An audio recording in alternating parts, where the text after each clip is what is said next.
Shalom, saudara, apa kabar semuanya? Dari dalam Tuhan Yesus Kristus, Tuhan baik ya. Tuhan mengasihi kita semua. Saya percaya lewat firman-Nya juga Dia mau sampaikan sesuatu yang spesifik buat saudara, spesifik buat saya, untuk kebaikan kita semua, karena Tuhan mengasihi kita, amin. Tapi sebelum kita baca firman Tuhan, mari kita memuji dan menyembah Tuhan. Saudara berdoa masing-masing, dimanapun saudara berada, cari Tuhan. Hampiri Dia. Dia merindukan kita, Dia pengen disamperin sama kita. Yang memuji Tuhan, naikkan pujian, kata-kata yang baik buat Tuhan kita. Karena Dia layak. He's worthy to be praised. Ya radabas kita pada. Ya radabas. Ya rala ya radabashe, baik Tuhan, Kau baik Bapa. Lingkupiku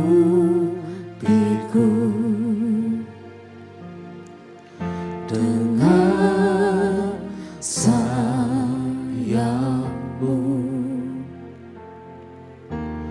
naungiku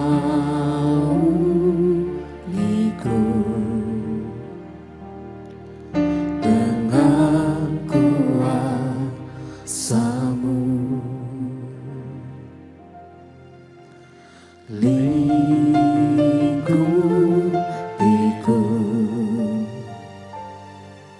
dengan sayapmu, naungiku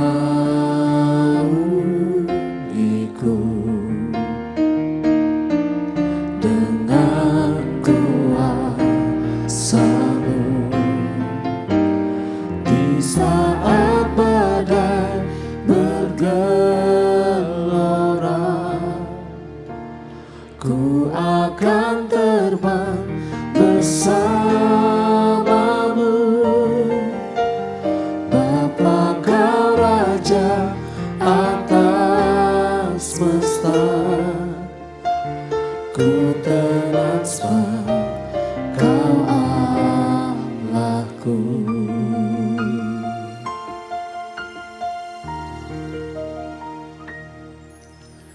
Lingkupiku dengan sayapmu,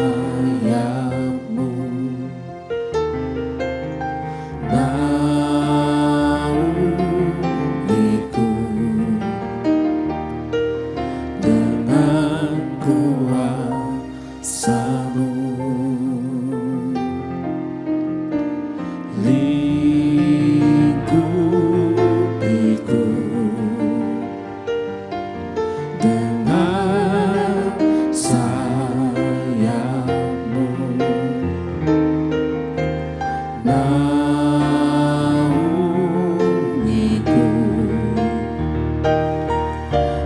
dengan kuasa-Mu. Di saat badai bergelora, ku akan terbang bersamamu. Bapa, Kau Raja atas semesta, ku tenang sebab Kau Allahku. Di saat badai bergelora, ku akan terbang bersamamu. Bapa, Kau Raja atas semesta, ku tenang sebab Kau Allahku. Di saat badai bergelora, ku akan terbang bersamamu.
lembah gelap, Kau temani aku. Roh-Mu bekerja selalu untuk kebaikanku, mengalir kuasa dari tempat maha tinggi. Bapa kekal mulia, Kau hadir di sini, memulihkan hati, menyembuhkan yang terluka. Ku kan tenang bersamamu, Bapa.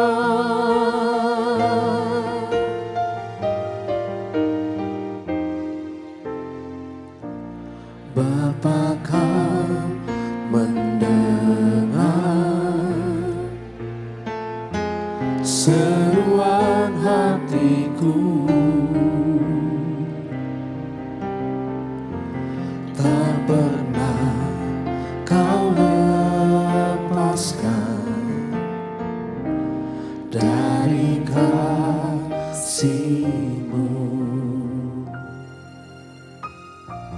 Lewat lembah gelap, Kau temani aku. Roh-Mu bekerja selalu untuk kebaikanku, mengalir kuasa dari tempat maha tinggi. Bapa kekal mulia, Kau hadir di sini, memulihkan hati, menyembuhkan yang terluka. Ku kan tenang bersamamu, Bapa. Mengalir kuasa dari tempat maha tinggi. Bapa kekal mulia, Kau hadir di sini, memulihkan hati, menyembuhkan yang terluka. Ku kan tenang bersamamu, Bapa. Mengalir kuasa dari tempat maha tinggi. Bapa kekal mulia, Kau hadir di sini, memulihkan hati, menyembuhkan yang terluka. Ku kan tenang bersamamu, Bapa. Ku kan tenang bersamamu, Bapa. Ku kan tenang bersamamu, Bapa. Ku kan tenang bersamamu, kami tenang bersamamu, sebab Kau bersama kami dalam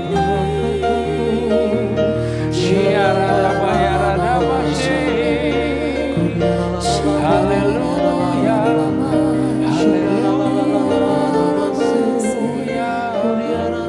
Thank you Jesus.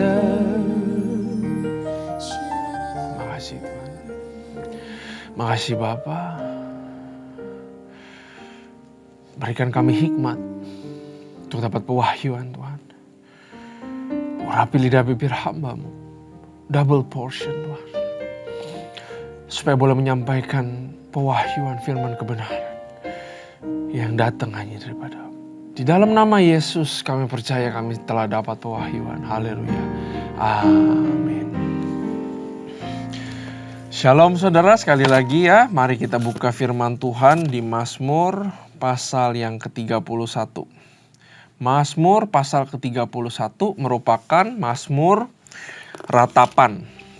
Jadi ada mazmur puji-pujian, ada mazmur berbentuk permintaan dibikin seperti lagu, ada yang pengagungan, ada banyak deh saudara ya, seperti menggambarkan memang poin-poin atau checkpoint dalam kehidupan Daud. Nah kali ini mazmur 31 adalah mazmur ratapan, tapi judulnya juga adalah aman di dalam Tuhan ya saudara. Mari kita baca sama-sama.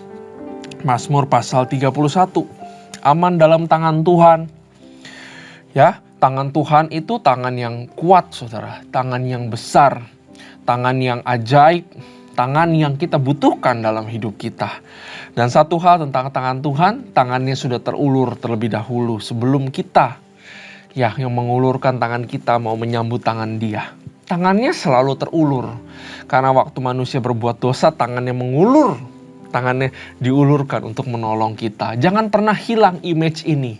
Jangan kiranya tuh Tuhan lipat tangan, tungguin kita berbuat suci dulu, baru Dia akan tolong kita. Jangan salah persepsi sama Tuhan.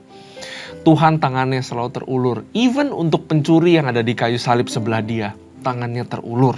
Ya, jadi harus punya image yang benar dulu sebelum kita baca firman Tuhan.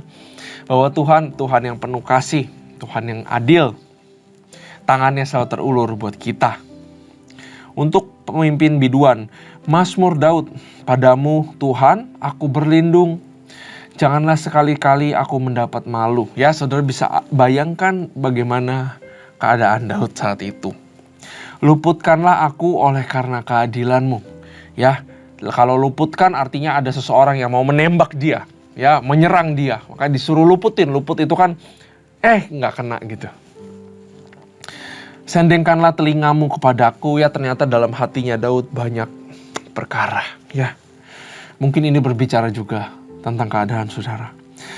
Bersegeralah melepaskan aku. Menggambarkan keadaan yang udah sangat terjepit sekali saudara. Jadilah bagiku gunung batu, tempat perlindungan, kubu pertahanan untuk menyelamatkan aku. Ya, terus bilang selamatkan, selamatkan, selamatkan. Sebab engkau bukit batuku dan pertahananku, dan oleh karena namamu engkau akan menuntun dan membimbing aku. Belum dapat pertolongan, tapi imannya sudah tahu pasti dapat tuntunan dan pertolongan. Itulah namanya seni meminta kepada Tuhan. Memintanya pakai iman. Memintanya bukan dengan keraguan. Tuhan tolong saya. Tuhan kira-kira tolong saya gak ya? Kalau meminta dengan iman, makanya tadi saya bilang, image tangan Tuhan itu jangan hilang. Ya, image-nya adalah dua. Satu, tangannya kuat, besar, ajaib, pasti bisa tolong kamu. Yakin dulu, Tuhan pasti bisa tolong, gak mungkin gak. Dan semua hal Dia bisa tolong. Dan image yang tangan terulur itu harus selalu kita ingat. Karena dengan itu kita gampang beriman.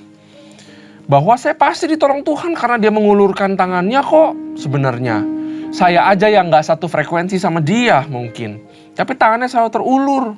Karena itu berimanlah sebelum meminta. Pasti kamu dapatkan jawabannya gitu. Ya. Jadi istilahnya tuh kayak anak kecil.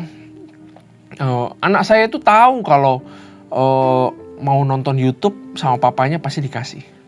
Ya, kadang-kadang saya suka ribut sama istri. Tapi kita sudah bikin batasan yang benar. Tapi ada saat-saatnya dia bisa nonton sama saya. Anak saya tahu kalau saatnya nonton, dia tinggal duduk di sofa, dia ngomong, Daddy, ton. Dia belum bisa, 2 suku kata bisa tapi masih jarang lah. Mestinya kan nonton, Daddy, ton. Dia tahu saya pasti kasih. Di dalam hatinya gak ada keraguan, dan akhirnya saya kasih. Gitu. Ya, makanya kalau gak dikasih kan dia nangis, ya gak? Karena dia udah tahu harusnya dikasih, pasti dikasih sama papa. Meminta sama Tuhan kayak gitu. Sama kayak Daud. Belum ditolong dia bilang, oleh karena namamu engkau akan menuntun membimbing aku. Lihat, aku meminta Tuhan karena aku tahu engkau akan menuntun dan membimbing aku. Itu namanya iman. Ya. Ke dalam tanganmu lah kuserahkan nyawaku. Engkau membebaskan aku ya Tuhan Allah yang setia. Engkau membenci kepada orang-orang yang memuja berhala dan sia-sia. Tetapi aku percaya kepada Tuhan. Aku akan bersorak-sorak dan bersukacita karena kasih setiamu, sebab engkau telah menilik sengsaraku, telah memperhatikan kesesakan jiwaku. dan tidak menyerahkan aku ke tangan musuh, tetapi menegakkan kakiku di tempat yang lapang. Kasihanilah aku ya Tuhan, sebab aku merasa sesak ya. Karena sakit hati, mengidaplah mataku, meranalah jiwa dan tubuhku. Nah, ini kemungkinan besar memang ada yang melukai hatinya Daud, ada yang mengkhianati dia. Kemungkinan sangat besar sekali Saul ya saudara. Tapi kita tahu banyak yang mengkhianati dia. Bahkan anaknya sendiri mau kudeta ya, Absalom. Anaknya sendiri dibunuh sama anaknya sendiri satunya lagi ya, mungkin karena itu juga. Sebab hidupku habis dalam duka dan tahun-tahun umurku dalam keluh kesah, kekuatanku merosot karena sengsaraku dan tulang-tulangku menjadi lemah. Ingat ya saudara, di dalam suka, di dalam duka, pasti tulang menjadi kering, semangat habis. Karena itu sukacita membangkitkan kekuatan. Tetap carilah sukacita dalam hal sekecil apapun di dalam pergumulan kita. Di dalam kesesakan itu sebenarnya tetap ada titik terang yang namanya berkat Tuhan, yang saudara selalu bisa ingat kembali. Di dalam hari demi hari pasti ada hal yang saudara bisa syukuri. Dulu saya pernah kena masalah sangat berat sekali sehingga saya rasa sudah pengen mati saudara. Dan satu-satunya yang saya bisa syukuri adalah makanan yang enak. Enak di mulut, enak di perut. Tapi abis itu ya stres lagi. Tapi momen itu saya singkirin masalah, saya mau enjoy makanan sebanyak-banyaknya. Saya bersyukur buat itu, saya ada dapat sukacita dari situ saudara. Untuk menjalani kehidupan. Karena makanan juga adalah berkat Tuhan. Ya. Jadi sekecil apapun, mari kita belajar mengucap syukur di dalam kesengsaraan. Ayat 13, aku telah hilang dari ingatan seperti orang mati. Telah menjadi seperti barang yang pecah. Sebab aku mendengar banyak orang berbisik-bisik, ada kegentaran dari segala pihak. Mereka bersama-sama bermufakat mencelakakan aku. Daud khawatir ya saudara. Mereka bermaksud mencabut nyawaku, tetapi aku kepadamu percaya ya Tuhan. Aku berkata, Engkaulah Allahku. Ya, dia shout, Engkaulah Allahku. Ya, ini nanti jadi satu kata kunci juga nih, saudara. Masa hidupku ada dalam tanganmu, lepaskanlah aku dari tangan musuh-musuhku dan orang-orang yang mengejar aku. Buatlah wajahmu bercahaya atas hambamu. Selamatkanlah aku oleh kasih setiamu. Tuhan, janganlah membiarkan aku mendapat malu. Sebab aku beserta kepadamu, berseru kepadamu, biarlah orang-orang fasik mendapat malu dan turun ke dunia orang mati dan bungkam. Biarlah bibir dusta menjadi keluh, yang mencaci maki orang benar dengan kecongkakan dan penghinaan. Alangkah limpahnya kebaikanmu yang telah kau simpan bagi orang yang takut akan engkau, yang telah kau lakukan bagi orang yang berlindung padamu di hadapan manusia. Engkau menyembunyikan mereka dalam naungan wajahmu terhadap persengkongkolan orang-orang. Engkau melindungi mereka dalam pondok terhadap pembantahan lidah. Terpujilah Tuhan sebab kasih setianya ditunjukkan kepadaku dengan ajaib pada waktu kesesakan. Aku menyangka dalam kebingunganku aku telah terbuang dari hadapan matamu, tetapi sungguhnya Engkau mendengarkan permohonanku ya. Saudara, Tuhan itu mendengarkan permohonan kita. Seperti malaikat Gabriel kalau nggak salah yang dia ngomong kepada Daniel. Ya, bukannya Tuhan tidak mendengarkan, tapi ada peperangan rohani yang harus dilakukan. Ada peperangan roh yang sedang terjadi supaya doamu ada manifestasinya. Tapi doamu sejak awal sudah didengar Tuhan. Ya, tetapi sungguhnya Engkau mendengarkan suara permohonanku ketika aku berteriak kepadamu minta tolong. Kasihilah Tuhan. Kasihilah Tuhan, hai semua orang yang dikasihinya. Tuhan menjaga orang-orang yang setiawan. Tiap orang-orang yang membuat congkak diganjarnya dengan tidak tanggung-tanggung. Kuatkanlah dan teguhkanlah hatimu, hai semua orang yang berharap kepada Tuhan. Kuatkanlah dan teguhkanlah hatimu. Artinya adalah di dalam masa kesusahan, masa kekhawatiran, kuatkanlah hatimu, teguhkanlah hatimu. Munculkan sosok juga Tuhan di tengah-tengah kekhawatiran, kesesakan saudara. Jangan cuma fokusnya sama kekhawatiran, kesesakan saudara. Ya, tapi munculkanlah juga satu entiti baru, yaitu Tuhan yang pasti menolong kita, yang mengulurkan tangannya dan mendengar permohonan kita. Jangan hanya bergumul dengan masalah, tapi bergumullah dengan masalah bersama dengan Tuhan. Bawalah Tuhan, tarik dia, serukan, berserulah, tarik dia di tengah permasalahan kita. Karena dia adalah sumber daripada kehidupan itu, saudara. Daud menceritakan dengan jelas permasalahan hatinya. Artinya apa? Datang ke Tuhan gak perlu bertele-tele, gak perlu ini dulu itu dulu. Walaupun saya selalu ajarkan datang ke Tuhan dengan puji-pujian, penyembahan, puji-pujian yang dinaikkan dengan hati yang sebenarnya sakit, saudara sedang sesak menjadi korban pujian. Kalau saudara bisa lakukan itu, puji Tuhan. Tapi kalau sesaknya bukan main, baru ngomong Tuhan rasanya sudah pengen teriak, teriaklah. Datanglah apa adanya di hadapan Tuhan. Seperti Daud, dia datang apa adanya di hadapan Tuhan. Ini adalah honest expression of emotion to God. Ya, ada yang namanya Mazmur ratapan. Hati kita boleh kok meratap karena Tuhan bisa handle everything. Ya, karena tertulis di Ibrani bahwa Dia adalah imam besar yang turut merasakan apa yang kita alami. Hanya Dia tidak berbuat dosa dan Dia telah duduk di kanan tahta Allah Bapa. Ya, imam besar itu artinya Dia selalu bersyafaat, selalu menolong kita. Karena itu dengan penuh keberanian datanglah kepada Tuhan untuk mendapatkan pertolongan pada waktunya. Datanglah apa adanya ke hadapan Tuhan. Jangan ada yang terselubung, jangan ada agenda. Even sesakmu kalau ada dosa di dalamnya, jangan merasa tertuduh. Tapi lepaskanlah apa adanya di hadapan Tuhan. Begitu adalah cara kita untuk berlindung kepada di dalam kubu pertahanannya. Ya. Invite Him into our life, in our troubles. Di dalam kesesakan kita, invite Him. Kalau invite Dia artinya terbuka. Kalau ternyata yang mesti diubah kita yang diubah. Kalau keadaan kita diubah, puji Tuhan. Hati kita kudus dan benar. Tuhan berkenan atasnya. Tapi kalau keadaan diubah, kadang-kadang kita juga diubah juga sama Tuhan. Karakter kita diubah, kadang-kadang sakit, kadang-kadang kita yang salah. Kadang-kadang kita yang berdosa, tapi biarkanlah kita diizinkan Tuhan ubah kita. Ya, tarik Tuhan, invite Him di dalam our troubles. Ya, karena Dia imam besar yang turut merasakan kekhawatiran kita, saudara.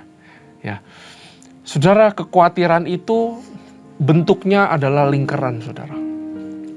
Kekhawatiran sebenarnya abstrak, susah untuk digambarkan. Tapi kekhawatiran itu bentuknya menurut saya adalah lingkaran.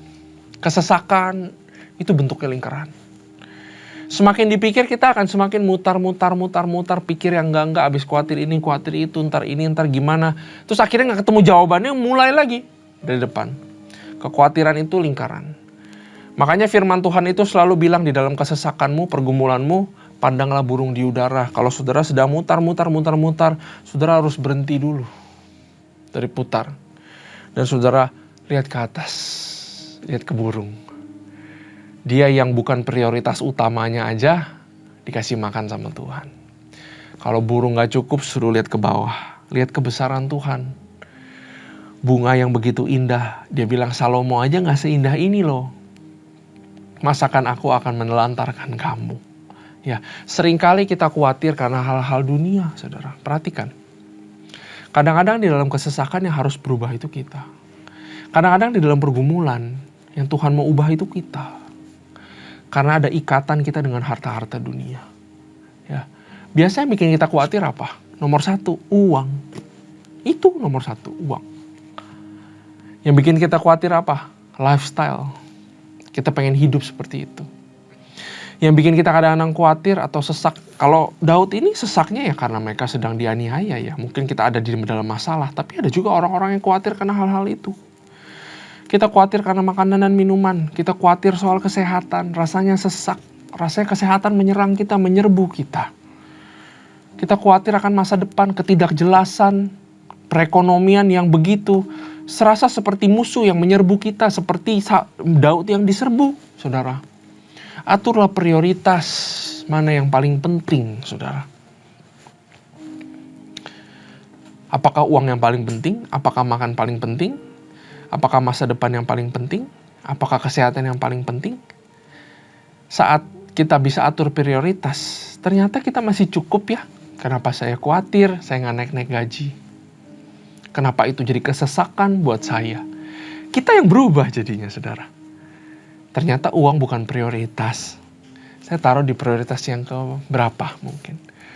Sesuatu yang kita taruh turunin dari prioritasnya, kita akan otomatis nggak pusingin itu, saudara. Nggak khawatirkan itu lagi. Kadang-kadang kita bisa lepas daripada kekhawatiran itu sendiri dengan sangat mudah dengan hikmat Tuhan.